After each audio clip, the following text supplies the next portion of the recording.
সিধু ফোনটা তোলো। ওকে। হ্যালো। কিরে তুই আসবি বললি, এলি না? ও বাবা তুমি, এই তো আসছি। বাবা কি হয়েছে তোমার? তুমি কাশছো কেন?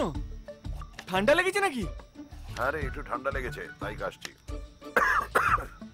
কতবার বলেছি একা থেকো না। একা থাকো তো, দেখারও কেউ নেই। আচ্ছা আমি মাকে বলে তোমার জন্য আদা মরিচের একটা স্যুপ করে নিয়ে যাই? দেখবে দু একটা চুমুক দেওয়ার পর তুমি একদম চাঙ্গা হয়ে গেছো, সব কাশি টাশি পালিয়ে গেছে। আদা মরিচের স্যুপ? হ্যাঁ। তাও আবার তোর মার হাতের? একদম না, স্যুপ তো দূরের কথা, যাতে করে আনবি সেটা দেখলে আমার ব্লাড প্রেশার সুগার সব বেড়ে যাবে। হ্যাঁ হ্যাঁ বাবা চলে আয়। আসছি, এই তো মায়ের কোল থেকে নেমে তাড়াতাড়ি চলে আয়। আসছি, তুমি ফোনটা রাখো, এক্ষুনি আসছি।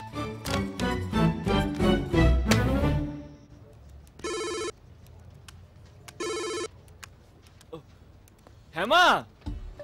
হ্যাঁ ও তোমার তো আজকে রশিদ খানের প্রোগ্রাম দেখতে যাওয়ার কথা না? হ্যাঁ হ্যাঁ যাও, তুমি গেলে নিশ্চয়ই রশিদ খান খুশি হবে।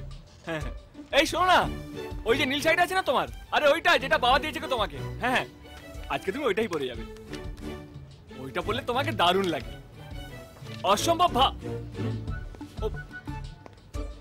অসম্ভব ভালো লাগবে তোমাকে। হ্যাঁ মা আমি জানি তোমার একা যেতে খুব কষ্ট হচ্ছে, আমি কি করবো বলো, এইখানে তো আমার অফিসে খুবই চাপ।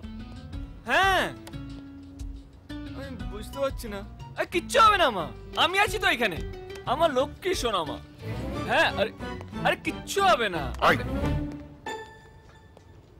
এক জায়গায় বসে কথা বলতে পারিস না? আমার পেছন পেছন ঘুরে বেড়াতে হবে? মার সঙ্গে যদি কথা বলতে হয় ঘরের মধ্যে বসে দরজা বন্ধ করে কথা বলবি, আমাকে শোনাতে হবে না। মা তোমার একা যেতে কষ্ট হচ্ছে কেন? মা একা গেলে কিডন্যাপ হয়ে যাবে? কি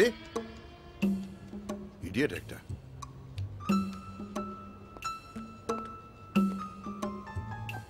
চল লাঞ্চ খাবি, চল।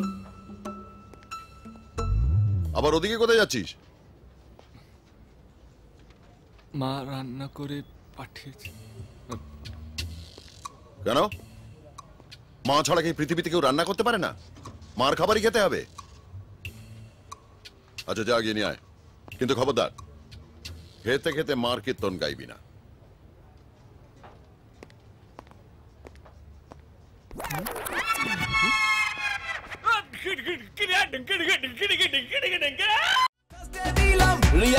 Friday dilam, diya ke, Saturday ta, priya ke.